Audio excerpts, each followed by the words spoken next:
안녕하세요, 마요입니다. 지금 이 화면을 보시면 제가 평소에 보여드렸던 그 사이트하고는 좀 다르죠. 오늘 이상하게 제가 맨날 보여드렸던 그 사이트가 열리지 않아가지고 일단 급한 대로 다른 이 암호화폐 히트맵을 지금 준비를 했습니다. 그래서 지금 보시면 이제 이 비트코인이 81K까지 하락을 하면서 전체적으로 이 암호화폐 시장이 또 짓붉게 물들어 있어요. 그래서 제가 어제 27일 날 저희 딸 그 졸업식 때문에 인사를 드리지 못했었고, 26일 날, 제가 이걸 좀 보여드리면, 이게 지금 CME 차트거든요. 그래서 26일 날, 요 86K, 그러니까 제가 개인적인 관점으로 최대 낙폭을 마이너스 20%로 보고 있다라고 말씀을 드렸는데, 그래서 그 마이너스 20%인 가격대가 요 86K였어요. 그런데 26일 날 결국에는 이 86K까지 깨지는 것을 보고, 그래서 제가 저희 멤버십 탈방에는 이 86K가 깨졌다라는 것은 CME 갭을 채울 가능성이 매우 높아졌다라고 말씀을 드리면서 이 당시만 해도 약 한 9% 정도만 더 하락을 하게 되면 채우게 되는 그 위치이기 때문에 이제 더 이상 뭐 먼 곳은 아니다, 이 부분을 말씀을 드렸습니다. 그런데 지금 오늘 오전에 다시 한번 또 이 추가 낙폭을 좀 키우게 되면서 현재를 보시게 되면 현재 가격이 81.4K지만 요 아래 꼴이 보이시죠? 그래서 지금 요 CME 갭 그 구간이 77K에서 81K 요 구간이거든요. 그런데 오늘 오전 한때 이렇게 지금 살짝 진입을 했다가 지금은 다시 올라서게 됐지만 제가 보기에는 결국에는 이 CME 갭, 그래서 77K까지도 하락할 가능성이 좀 높지 않을까, 요 부분을 또 말씀드리고 싶습니다. 그런데 제가 이전 영상에도 말씀을 드렸어요. 설령 이 CME 갭을 채운다 하더라도 이것을 두려워할 것은 아니다. 뭐 제가 지난 방송뿐만 아니라 조정장 초창기에 그때 이미 말씀을 또 드리기도 했었습니다. 그런데 뭐 아무래도 이제 또 실질적으로 이렇게 하락을 하다 보니까 아마 많은 분들이 이제는 진짜 좀 공포를 느끼지 않으실까, 그런 생각이 또 들기도 해요. 그러면 다시 한번 이 CME 갭을 터치를 한 이후에 그때 움직임이 어떠했는지 좀 더 자세하게 살펴보도록 하겠습니다.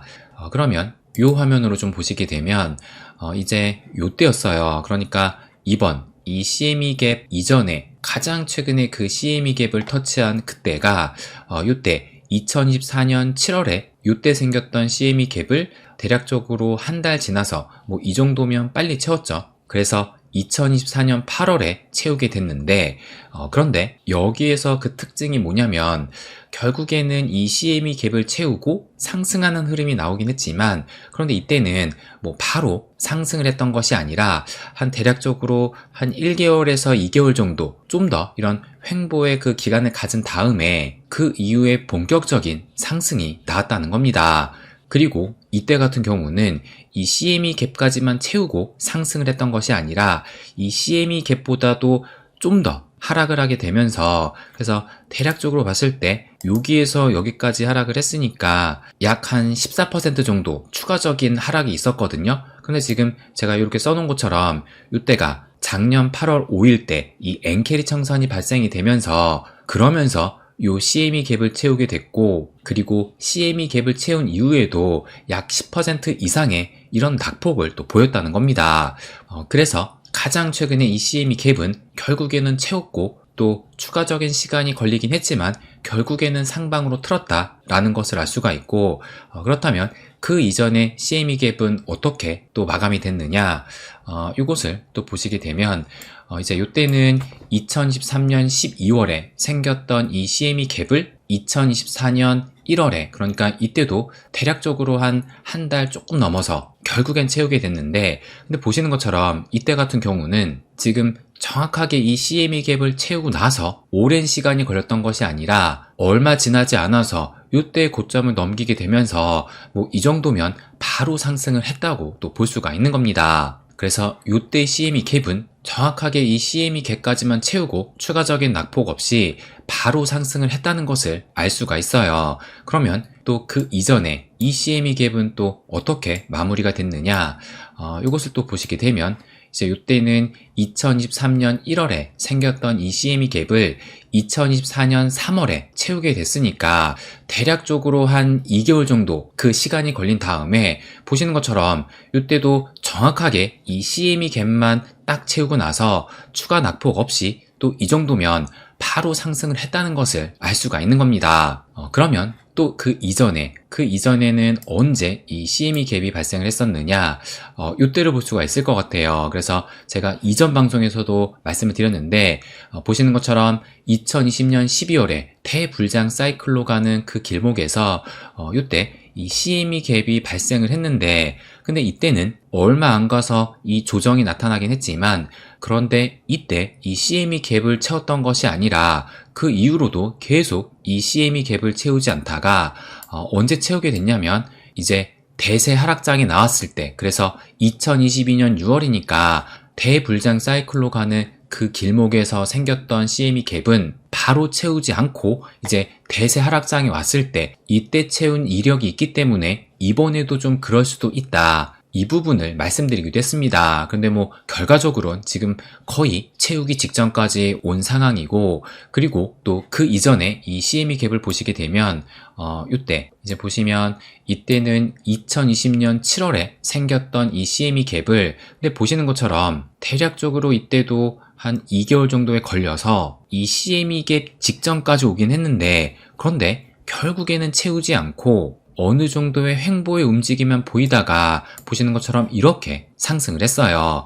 그렇기 때문에 이 CME 갭이 생겼다고 해가지고 뭐 100% 무조건 채워야 되는 것이 아니라, 물론 채웠던 적이 훨씬 많긴 하지만 그런데 이것이 100% 채워야 되는 것은 아니다. 그리고 이것이 몇 개월 이내에 채웠던 것뿐만 아니라 꽤 긴 시간, 1년이 넘어서도 채운 적이 있었다. 이 부분을 말씀드리기도 했습니다.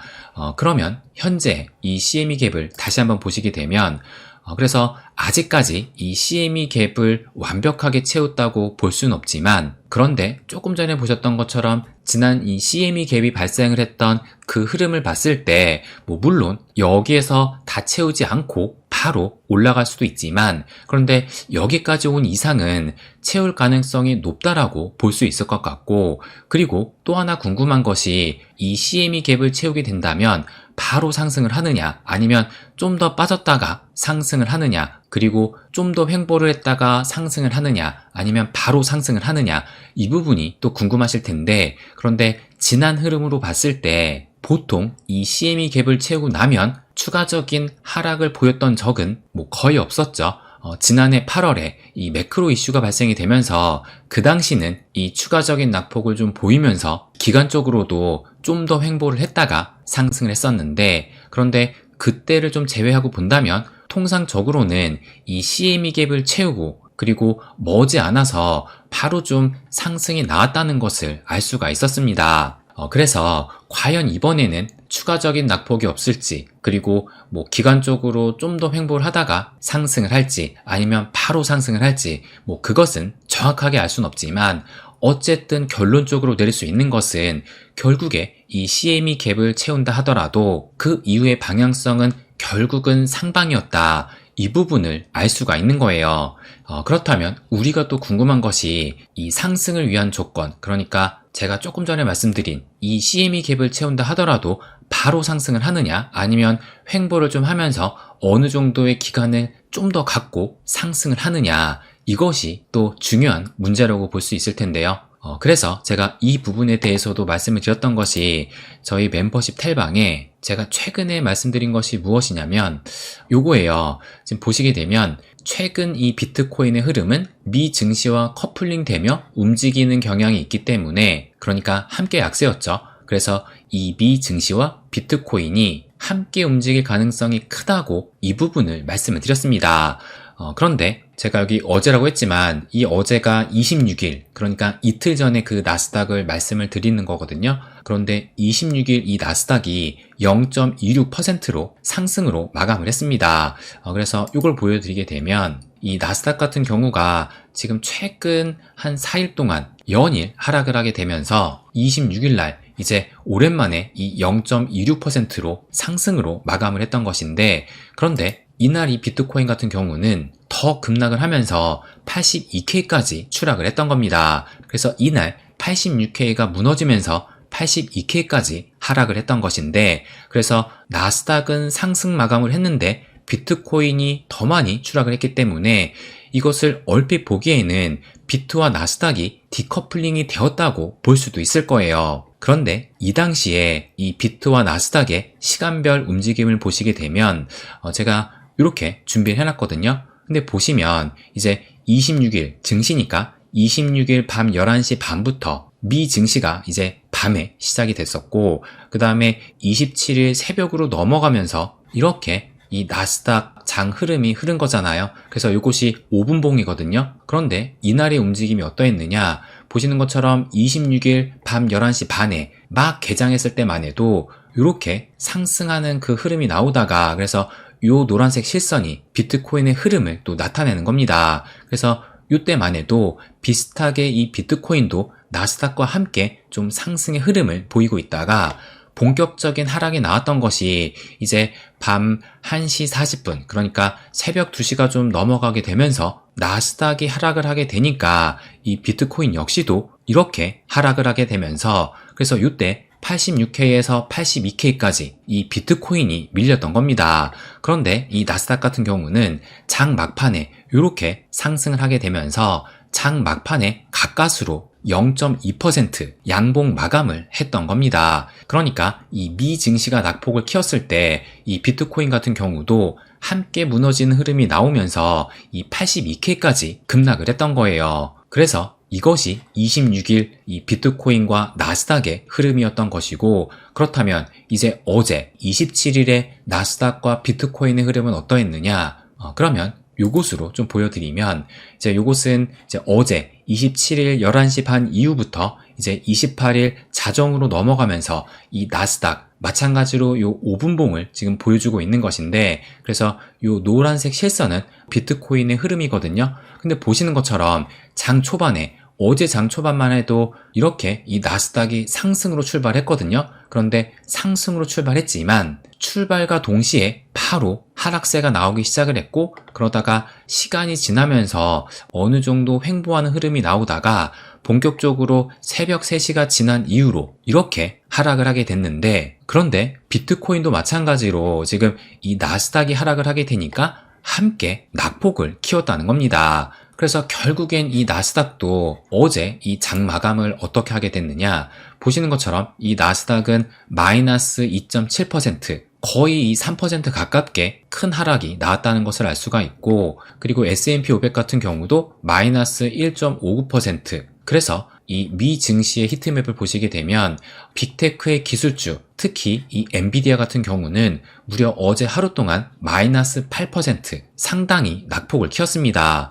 그러면 이것을 종합적으로 봤을 때 어떻게 해석을 해야 될까? 그 부분을 또 말씀을 드리면, 제가 이렇게 말씀을 드렸어요. 지금 이 비트코인의 계속되는 하락세를 보이는 것은 미 증시와 함께 투심이 악화되고 있는 것이 가장 큰 원인이다 라고 생각을 하고 있고, 그래서 뚜렷한 원인에 의한 하락이라기보다는 지금 계속 이 공포심이 확산이 되고 있으면서 이 가격 하락, 추가 낙폭이 계속 좀 커지고 있다고 생각이 들어요. 그래서 이 비트코인이 확실한 반등세를 보이기 위해서는 미 증시의 강한 반등이 우선적으로 좀 필요하다, 이 부분을 말씀드리고 싶습니다. 그러니까 이 주식과 코인과 같은 이것을 위험자산으로 볼 수 있잖아요. 물론 이 주식보다 코인이 초고위험자산으로 볼 수 있는데, 어쨌든 이 위험자산에 대한 그 심리가 개선이 되는 것이, 이것이 가장 큰 약이 될 수 있다, 저는 이렇게 생각을 하고 있습니다. 그래서 지금 이 비트코인이 이제 이 CME 갭을 채우기 거의 그 코앞까지 온 상황인데, 그래서 결국에는 이 CME 갭을 채우게 되느냐, 그리고 설령 CME 갭을 채운다 하더라도 추가적인 낙폭을 좀 더 키우느냐, 그리고 이 CME 갭을 채우고 바로 상승을 하느냐, 아니면 좀 더 시간이 걸렸다가 상승을 하느냐, 이 부분은 자산시장의 바로미터라고 볼 수 있는 미 증시의 반등 여부에 따라 좀 달렸다, 라고 볼 수 있을 것 같고, 그래서 앞으로의 흐름은 이 미 증시에 좀 더 초점을 맞출 필요가 있다. 이 부분을 말씀드리고 싶습니다.